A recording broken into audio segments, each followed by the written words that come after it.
It is the Practical Prayer Podcast pre-show with Carol over there and Bill over here, and the reminder for Carol to turn off the fan. Because we can hear the fan. I tell myself, don't forget to turn off the fan. And I told myself the same thing before we were starting because I had the windows open and I knew that my version of Steve was going to drive by on the lawnmower any second now. But I forgot to remind you about the fan before we had to launch the podcast. I didn't have to, but can I repeat the phrase that you used while we were in the pre-show, or is that beneath us? No, well, I mean, it's true. I may come out with it. All right. It's not a bad word, is it? No, it's not a bad word. It's quite graphic. Okay. Which was... You get the point. Don't piss in my face and tell me it's raining. That's right. It's about honoring, respecting somebody, and being there in the truth with them. So, and what a wonderful note to start the Practical Prayer Podcast with. By the way, nobody's doing that here. That's just something we were talking about. Oh no, that was way back in one of your earlier the educational programs with a different religion. So. New Thought does that, but in different ways. They're much more subtle. Yeah. And often as not, it's an inside job, which I think is what you want to talk about mostly this week. The difference between ego and allowing and stuff. Yeah, because I'm really working, excuse my language, because I know you don't like this, like working hard, but I don't know. No, you can work hard. It's fine to work hard. Okay, so this is just my language. You know, this transition is just so important to me. This is like I found myself a place to be, and I'm trying my best to learn everything that I need to learn while I'm doing other stuff as well. And sometimes it just gets a little rough. Like when I laid up my control freak card, I would love to tell you I threw it away, but you and I both know it's not the truth. It's no, in the drawer. Even if you tear it up, you've got tape. I probably got a copy somewhere. But I can say this, that I do work really hard not to pick it up.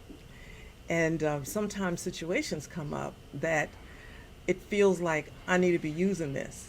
And I said, no, just allow and, work. But allowing is different in every situation, Mm-hmm. And you got to look at the circumstances, and sometimes it just gets really weird, because I don't want to control everything. I just want things to go properly and in order. Right. Yeah. And then when they don't, I'm like, okay, should I have done something here that I didn't do? But then sometimes things just go kaflooey and you think, okay, universe, who the heck ever is listening? I got this, right? There are so many things that I could talk about now, but I'm going to wait until we get into the podcast to do that, because it seems like it's going to be, I was wondering if it was meaty or juicy, but perhaps it's both. Yeah. And the only problem is going to not be long enough, not enough time. Never is, but this is a one podcast that we started like 35 hours ago. It's just continuing. We just stop every half hour or so. Okay.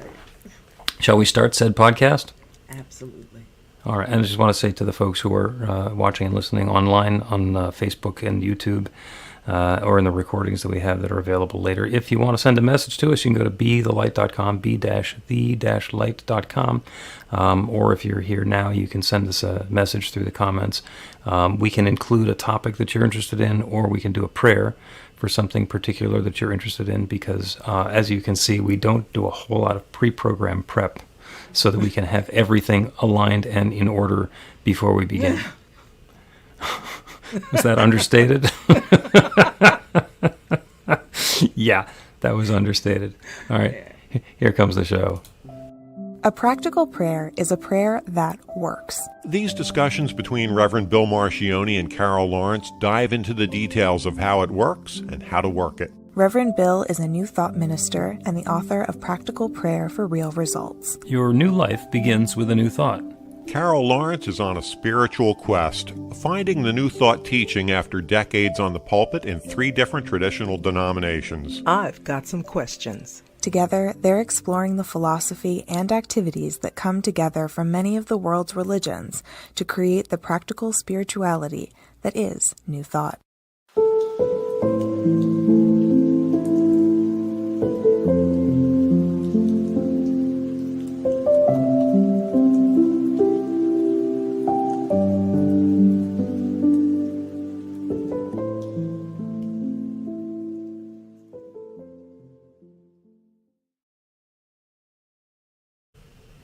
Well, it's here with Reverend Dr. Bill Marchiony. I can't believe it. Your audio dropped out. Start it again from welcome. I hate when that happens. Welcome to the Practical Prayer Podcast. I'm Carol Lawrence here with Reverend Dr. Bill Marchiony. So we're going to talk, right? You have a wonderful structure and concept that you wanted to talk about today. And on one side of it, you put 3 or 4 different words. And on the other side, you put one. And it is allowing, or surrender, or submission. Mm-hmm. And on the other side is versus ego. And there is a lot of richness there. And the fact that I so rarely use the term submission. Every once in a while, but not very often. So talk more about the question. Well, submission is something that that is a dirty word, actually. Okay, good. It's not just me. It's a dirty word for a lot of women with a more independent spirit. And the Bible talks about submission to husbands and blah, blah, blah. And I did deep dive, no surprise there, research on the word submission. And I came up with about this. But nobody wants to talk about it because it has been such an ugly word. Wait, you came up with what? I think I came up with a way to honor the word submission without feeling like you're bowing down. We talked about this during the pre-show. I said that my father, he was a businessman, so he really was committed to telling me how to function and win in the end and take a punch and, do all this on the ropes and everything, come out okay. So he would say, take low, learn how to take low, lose this fight, because if you don't, you'll not get to the real one later. So I see that as submissive, which to me, it really isn't. I'm just letting you have the moment because I'm going to win the hour. I'm going to take the day. I got you. We're having a technical difficulty a little bit. Your audio is dropping in and out. Are you recording locally as well? Yeah, that's how I send you the. Right. If you're still doing that, then I won't worry about the fact that it's dropping out every now and again for me. I'll just pretend I know what you're saying and continue along. It's kind of like I'll feel my way through. I can't believe why this is happening. It's Mercury retrograde. We're just not going to worry about it. It's been doing me badly for the last couple of days.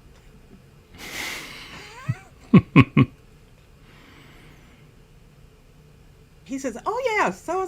And he just went on like, I said, why didn't you ever tell me about this? He said, well, nothing we can do till it's over. So that's it. Oh, and if somebody tries to tell you about Mercury retrograde during Mercury retrograde, the chances of you hearing it are relatively slim because Mercury retrograde. Yeah, but it made sense when you explained it, so I'm just like trying to go with it. You said something about October 2nd, or I saw it online that it's over around October 2nd, something like that. I said, okay, I'll hold my breath till then, back up, record everything. See what happens. I hope that Bill knows what I'm saying while he can't hear the words. It's just the way it works. And that's part of allowing. There we go. Let's loop it right back in. Allowing and surrender. Submitting to the Mercury retrograde. And submission, to me, the reason that I don't use that is because it seems like there's a hierarchy. Allowing means that we are opening, and we are in a position where we can let go of our own stuff. That's to surrender. Allowing is to be involved in the process, whereas submission is like there's a process that knows more than we do, that's better than we are, and it's going to beat us up until we do what we're told. And that's kind of the other side of the verses, which is the ego. Okay, so unravel that a little bit, because is there not God? Is there not There God? is. Wait. Is there not God? Don't ask Yes. me. Okay. Yeah. No, there isn't. There isn't not God. Dave, what are you doing it to me now in words? Sorry. Yes, there is God. Kind, whether you believe the God's out there, around here, wherever, internally, there is something greater. It's just not judging. Correct. Or not correct. I agree with you. Okay. So, is it fair to say that the God idea, whatever that is, has a better idea, understanding than we do? It has a bigger idea. It doesn't necessarily have a better idea. Because there's a big picture. There are times when we've been involved in something, and from our perspective, it should go this way, and then later we learn that there was a lot more going on that we didn't know about. And in the bigger picture, if I'd known the bigger picture, then I might have had a different, maybe not action, but at least a better attitude about the whole thing as it was coming together. And that's the same way when it comes to the infinite. We are a subset of the infinite. We're not less than it. We're just a piece of it. So the fact that we're not aware of everything, that's where God is. And our ego tells us that we are aware of everything. So surrender is where we let go of the thought that we're all of it. And it's different than submission, because submission is above us and allowing or surrender is around us. Mm-hmm. And I think that it depends on the context that you're in. If you're always feeling like you're in a war, then submission is it's hard to always think about the person and what they're bringing to the table, and who else is coming with them, and what experience is coming with them, and how they're interpreting what you're saying and in the moment. So submission to me might mean something a whole lot different. Yeah, well, when you're talking about take low, we were talking earlier, take low is, in a chess game, the objective is to capture the other player's king. And the pawns are not part of the end game. The pawns are the part at the beginning of the game where you're positioning yourself for what's going to come later. It's very rare that a pawn actually makes the winning move, and there are a lot of pawns that start out on the board that wind up getting taken out early on. Well, you can have some empathy for the pawns. They were born pawns, and they're going to get taken out in early rounds a lot, and that's part of that's the position that they're in. That's the surrender, that's the allowing, so that there's something bigger going on that can happen. Now, if we were individualized as a pawn and our ego told us that we were in charge of the world, that we were the king, then we'd be having very unhappy experiences. As the king over there keeps on surviving long after we get taken out of the game. But that's the allowing, and the surrender is knowing that there's something bigger going on. It's not just about us.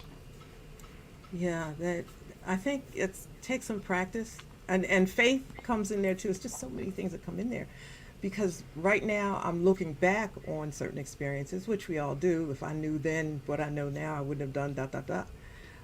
But it seems like we never can really get the whole picture until we're past it, until after we've done all the dumb stuff that we wouldn't do if we knew. I want to be smart from the beginning, can I please just kind of have the information that I need not to do dumb stuff once in a while? No? Well, you do once in a while. You just don't every time. And so you're falling into that perfectionist trap where you think that if you ever do it, you always do it, and you should never do it. And that's all back to the difference between excellence and perfectionism. So you were telling a story before about how you got 100 in seminary, and then they marked you down 5 points for being a woman. Mm-hmm. And it's like, no, you couldn't have done anything about that. You could have chosen a different seminary maybe, which you now have, but that wasn't part of the program then. And you're not going to change anything. You're not going to, and you're not going to change from being a woman, because that would take even more points off in that group. Yeah, well, lucky my comments didn't get me, more points off, because I got a big graphic about that. But yeah. I'm just imagining that conversation. That's fun in my head. I will go along, and I know a lot of people can relate. I'll go along with this. I'll make allowances for all of this stuff that you're throwing at me. But there's a line, and if you cross it, I'm going to stop you. And sometimes people are used to crossing the line, and they're shocked. When somebody says, "Whoa, don't piss in my face and tell me it's raining." So I love the visual of that. They've been used to doing that. And then every now and then they meet somebody who says, this ain't happening. And they don't know what to do with it. Well, fix it. Don't do that. Just don't do that. Respect people. And the first part is owning it. If that's what they're doing, then they need to say, okay, yeah, that's what I'm doing. And they know. And if they don't know, then telling somebody that's 5 points off for their birth gender, I mean, that's a real stretch. Where is that written down in your grade book? It's one of those things that people just go along with unspoken, because it's always been that way. And if nobody says anything, it will continue.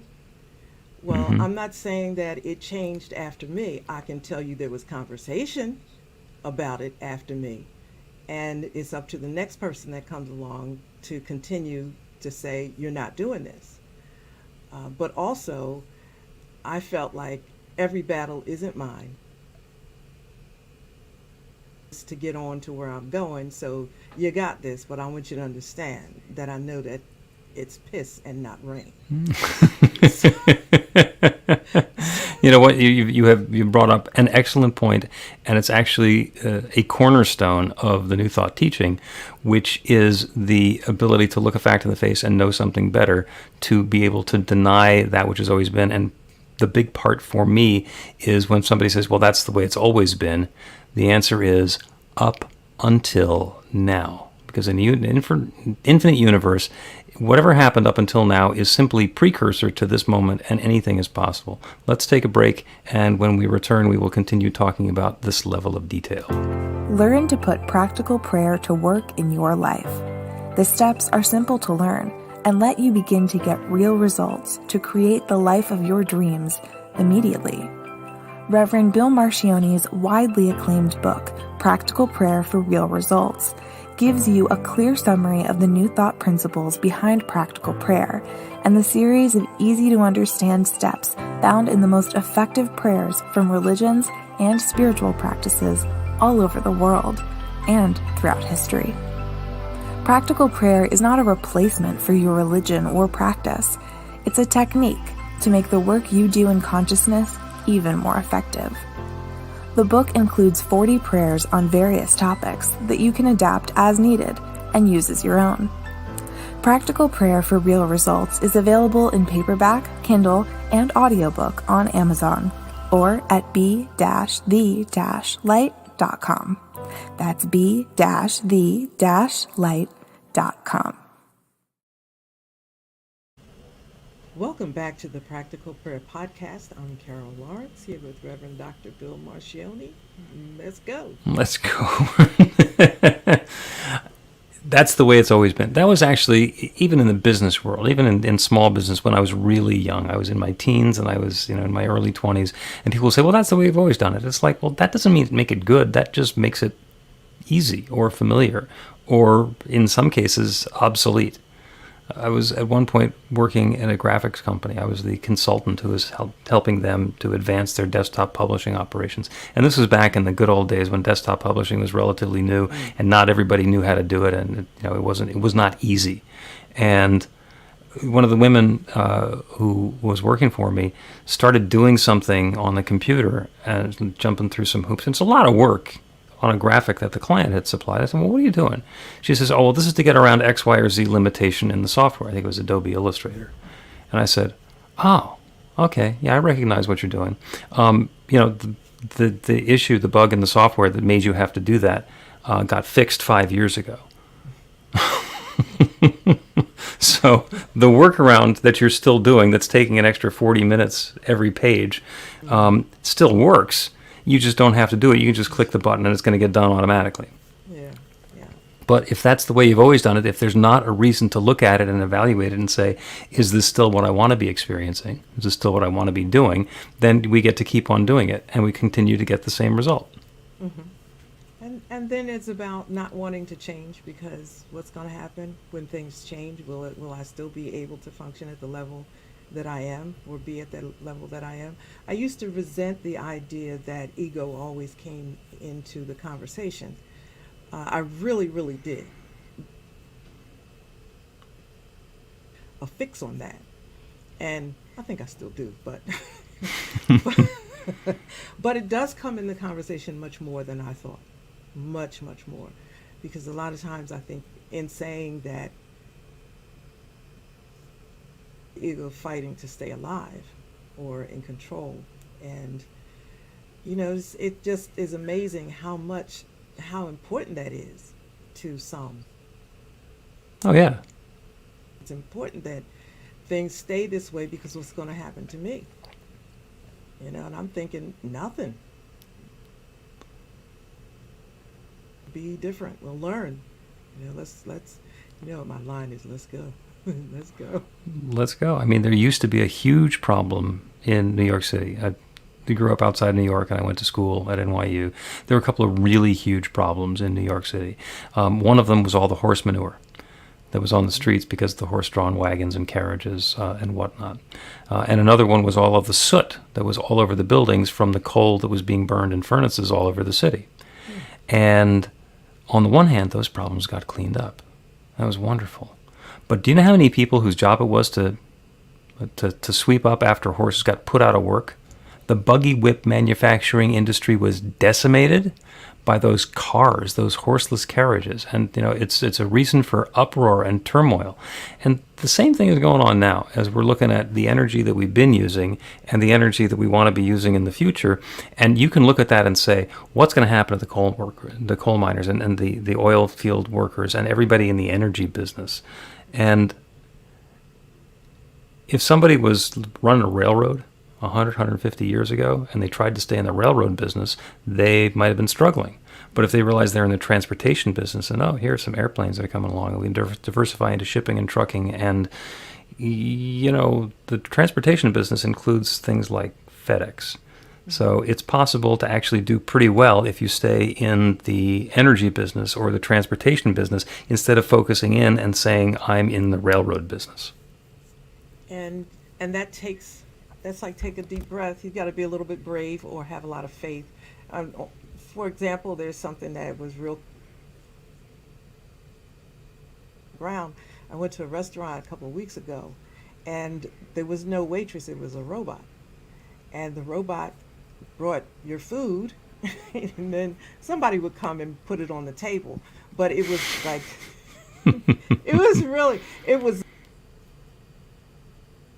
but I noticed that it took the jobs away from a lot of people, and I wondered what was going on back in the kitchen, right? And I said, this robot knew where to stop.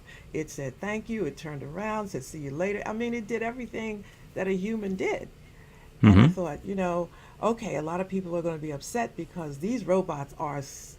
Listen, I'm probably all over the place, and I didn't know it. So people that usually do those jobs have to figure out, complain because the robots are on it. Mm-hmm. So is that saying, okay, allow this because this is what's happening. What do I do next? Well, here's a question that I have that you probably didn't think of, and you can probably answer it. Did you tip the robot? Yeah. Didn't know, but we did the normal tip that, because I figure somebody's back there working. It's only fair until I read something that says you don't. Yeah, and it's possible that when the robot tips out the human staff, since the robot is already like completely got everything taken care of, that it's the human staff that gets all the tips. In which case, what's happening is it's up leveling what's going on for the people who are still working in that particular restaurant. And if we focus in on, oh my God, there's a robot who took their job away, then anytime we get more efficiency somewhere in the workplace or in that's what the productivity is about, how much we get done per person, per day, per hour, per week, per whatever it happens to be. And the more work gets done by an individual person, the higher our productivity is and the better off we are as a society. And the idea is to keep that number growing and growing and growing. Well, we're not going to do it by making somebody who used to work 40 hours a week do 40 hours worth of work, or 50 hours worth of work in 40 hours, because they're only given 40 hours worth of pay and just more work, and you're just going to stress them and stress them and stress them. We're going to find ways to make it more efficient. If you look at that in the opposite direction, if you weren't increasing productivity, then if you wanted to get more work done, you'd have to hire more people. Mm-hmm. And you say, oh, well, those people are all missing out on employment opportunities. Okay, yes, and there are a couple of ways of looking at that. Now, if somebody in 2022 would like to organize a union for the buggy whip makers, they're probably not going to get a lot of traction. Yeah. And that's absolutely what's happening. And that sounds like nice conversation, but it's real. It's actually happening, and because you're not going to change it. We're never going back to the way things were. That is correct. The pandemic for me is just like a mark, in time. Mark in time. Never are things going to be the way they were, even before the pandemic. So we have to call on every bit of creativity we have, every bit of faith we have, and see what we can do. And unfortunately, and also not take it personally. It isn't. It's not like they don't like it. But, this is affecting me, so how am I going to handle this? In my professional career, I actually was involved in making 3 or 4 different industries obsolete. I started out being a radio personality on an AM radio station. There's still some AM radio stations, but they're not doing high-profile comedy morning shows at this point. They're playing gospel music, or maybe running sports.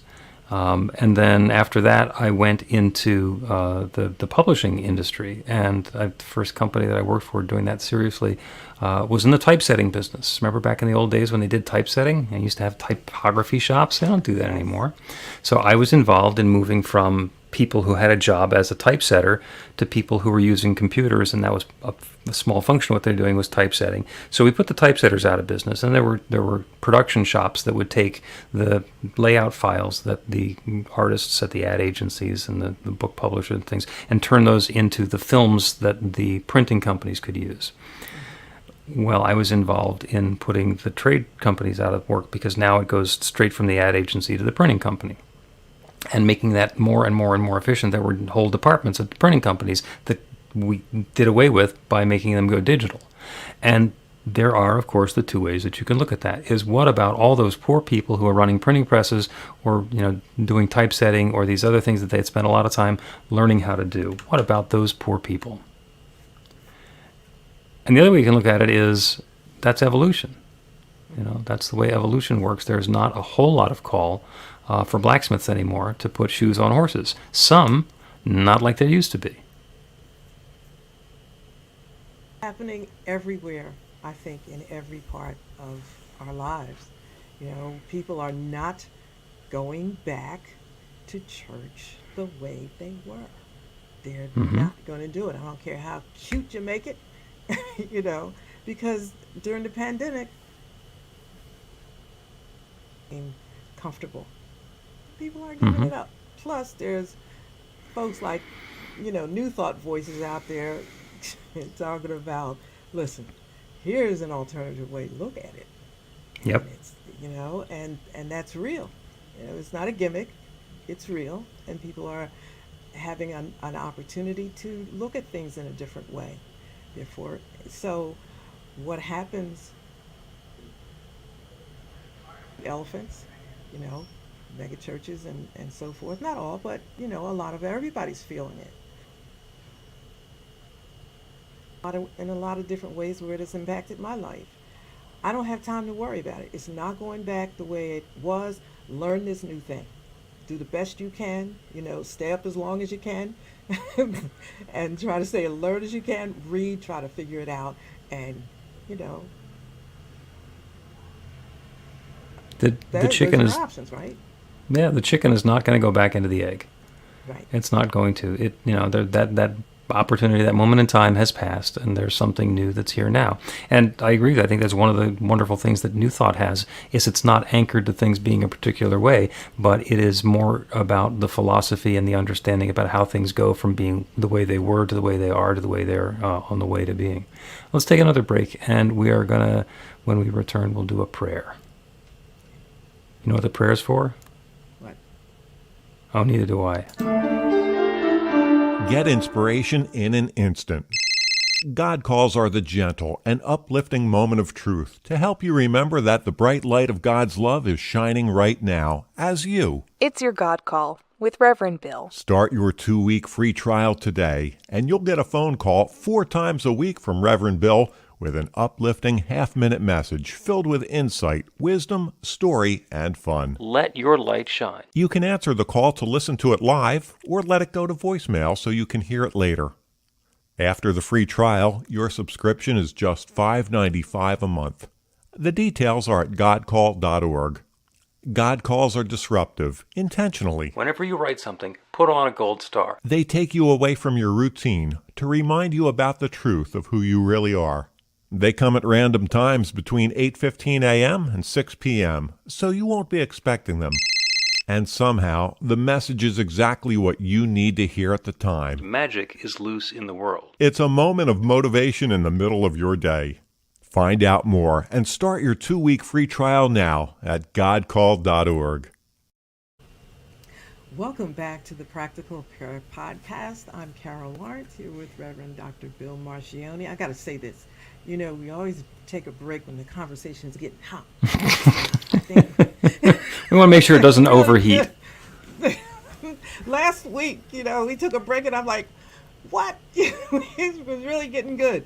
So, okay, go ahead. Should we make the podcast be an hour long so we can like get really into the juicy meat of it, or would it be even hotter at 60 minutes? It'd be hot, man. I think It would be hot. It'd be hot. Okay. So, completely contrary to your position, we'll probably have to do a stage show. You and me together, bricks and mortar, big TV crew, and just talk for an hour and a half. Well, we could do it. You know. Oh, yeah. Do all that. You know what? This Zoom thing and all of this is crazy, wonderful. You know, I get tired of the background, I change it. We'll get into the postseason. We'll do it down near the Jersey Shore, so you don't have to drive far. Do it at the ocean. Let me tell you. See, there you go. That's your real virtual background, the Atlantic behind you. I have so many pictures of it. It's gonna I haven't been there in 2 weeks. That's why I'm off. But go ahead. Sort of tongue-in-cheek, I said I had no idea what the prayer is going to be about. And in fact, the prayer today is going to be about new possibilities. And not just new possibilities, but highest and best possibilities unfolding for us. Because as I mentioned previously, there is this trajectory that we're on. We understand, or we have a story about the past and what has led us up to this point. And we have a story and a perspective and our own claim on how things are now. And then we have an expectation that if things continue going along the arc that they've been going, then we and our egos, being really smart, can project where they're headed next. And that's the part that is subject to change.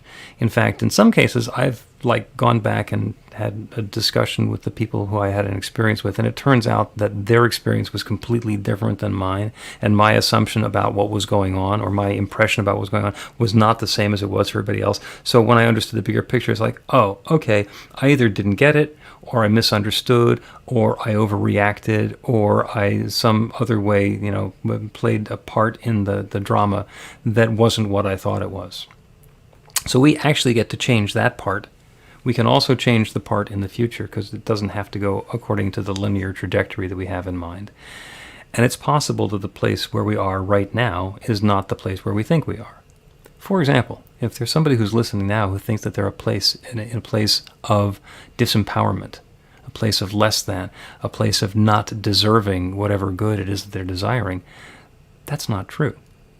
That is simply not true. The experience might let us suspect that that's not true, or believe that that's the case, but it's not true. There is no limit. Each person within the sound of my voice is a divine and perfect expression of God's infinite love.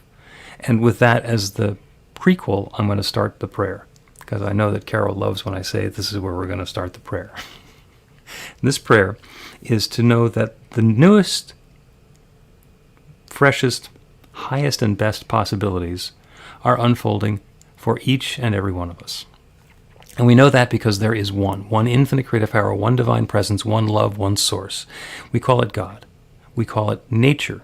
We call it spirit. We call it the Big Bang. We give it many, many different names, but it is that one which shares itself and expresses and reveals and unfolds and evolves itself into and as everything that we experience in this manifest universe. There is only that one showing up in lots and lots and lots of different ways. And those ways include me and each one within the sound of my voice. There is no inherent limitation in any of us. The divine nature that is the truth, the center and circumference of what we are, has no limitation. Any limitation that we perceive, believe, or have experienced is an external layer that's put on top of that truth of what we are. We are each individualizations of that divine love. And so good and more good and more good, in whatever way we describe it, is available to us right here and right now and in every moment and in every activity. That divine power and presence is within. The ability to claim and invite that infinite creative power to create something new for us is also within. So as each one of us is setting the intention for that next new experience of health and vitality, of prosperity, of love and connection and friendship and fellowship and alliance and fitting in, of creativity and expression and sharing in the world, of spiritual awareness and being involved in that ever-deepening practice of spirituality, whatever that good looks like for each of us, that's what's unfolding for us now. And there's no power in the universe that can stop it. This is that bright light of God's love, and it's shining through everything. When there's darkness, it's because something has obstructed or gotten in the way of the light. There is no amount of darkness that can overcome any amount of light. There's not a big bucket of darkness you can pour on even a candle and make the candle go out. That light is shining now. That love is unfolding now. That goodness is revealing itself now for each of us and for all of us. And it's already happening, and it's continuing to happen and continues and unfolds and expresses. And highest and best is at hand for each of us. And I'm grateful for it. I'm grateful for the wonderful way that it's unfolding. I'm grateful for the stories we get to tell about it. And I'm grateful to know that the law is already saying yes. So with a deep feeling of thanks, I speak this word, I release it into that creative law, and know that it's already saying yes. And so it is. The Practical Prayer Podcast with Reverend Bill Marchiony and Carol Lawrence is a production of BeTheLight.com. be-the-light.com. Where you can find more information about practical prayer for real results. Our theme is by Music of Wisdom.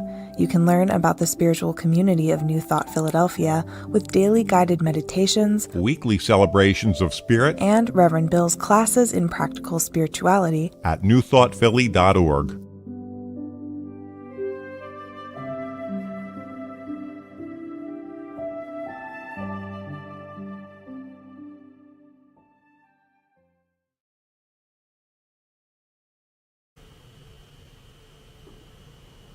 That prayer was just perfect.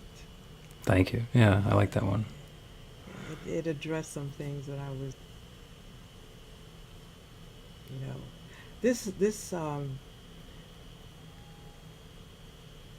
yeah, it wants to be overwhelming. it's almost like it has a mind of its own, and it's trying to say, I'm going to take you down, and I'm saying no. But the Nope. interesting thing is that you talked about back and say, okay, this, like I've been through this before, so I know how to do it again, but it's not the same thing, right? No. It's not the same person involved. The situation isn't the same.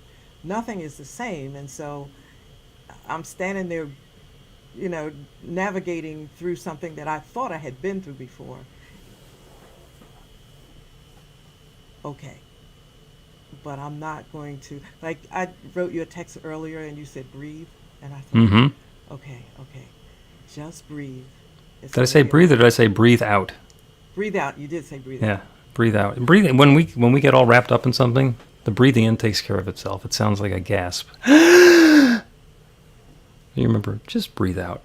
And it feels like that, because, Yeah. okay, so what's the next thing that has to happen? And then when you're a control freak, you think you're supposed to know the next best thing to happen. And I'm like, okay, wait.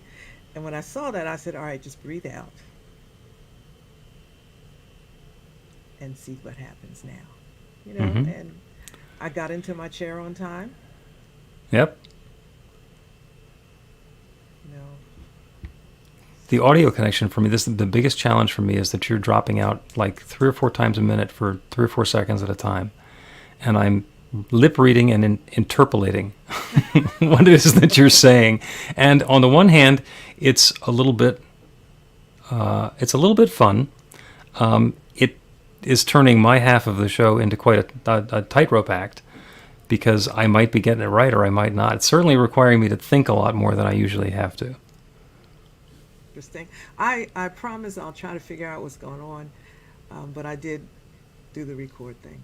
So Okay, so one way or another, something will happen. I have to go through all that. Well, we get the technology to work. And that's another one, the expectation that the technology is going to work exactly the way that we want it to every time. It would be wonderful. But, at the Super Bowl, there's a lot of technicians. And there's a lot of people whose job it is, if something goes wrong, here's how we're going to fix it. Mm-hmm. Mm-hmm. You ever drive past the firehouse? You see the guys all working in there and the equipment they have there? Yeah. None of that's for when everything's going right. You're right. I used to get hot when something didn't go right. I'd say, wait a minute. You tell me you sent the guy to the moon, right? I saw this. And you can't get this little thing right here is not working? Get out of here. So for the longest time, for that reason alone, I didn't believe that they really sent somebody to the moon. I mean, like, I was really young, but I remember seeing it, the flag go down, all that business. And I said, a lie, because you can't even stop a call from dropping. How you can? So, yeah. So I finally said, okay, yeah, they got somebody to the moon. There's a whole different problem here. So. Yeah, and back. So, and now, and just for nostalgia purposes, we're going to do it again. Mm-hmm. All right. Yep. That works. Well, thank you, as always. Let's wrap up the show, and we will continue again, not next week, because next Monday is the affiliated New Thought Network retreat in Unity Village, where I am a co-chair. There will be some coverage on New Thought Media Network from that, and but the Practical Prayer podcast recording session will not be happening next Monday, so we'll all have to longingly wait until the beginning of October. It's one of those things that I don't know if I look forward to it or not. It's just a part of my life, right? So I'm thinking, okay, holidays don't matter. We're supposed to be here at. I'll get it. And this summer it was Memorial Day, 4th of July, and Labor Day, and we did all of them except somebody invited you to a Memorial Day picnic, which you usually don't go to, but it was like, I don't know, they promised to make you your special food, so you went. I went. They made it. So, all right. So the next thing is coming up, Thanksgiving. Nobody's making me anything there. But that's a Thursday. We can still do the podcast that week. And that's not true. They're making me something, but not what the Memorial Day people make. I'm clicking the buy button.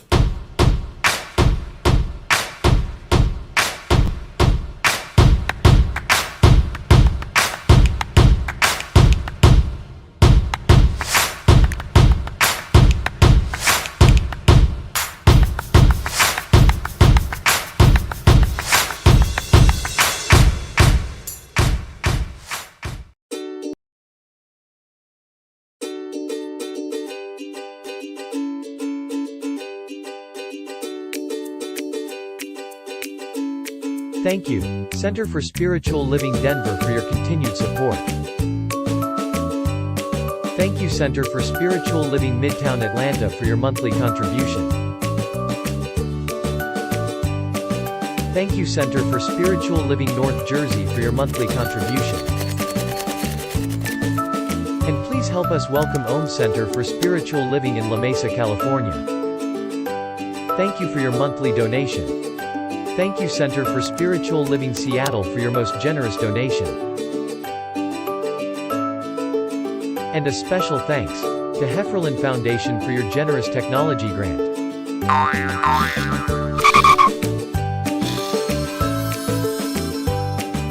And Suze Ajit, thank you for your very generous donation. And a super special thank you to Dr. Tracy Brown, RSCP. Thanks for being a super donor. And a big shout out to all our committed donors.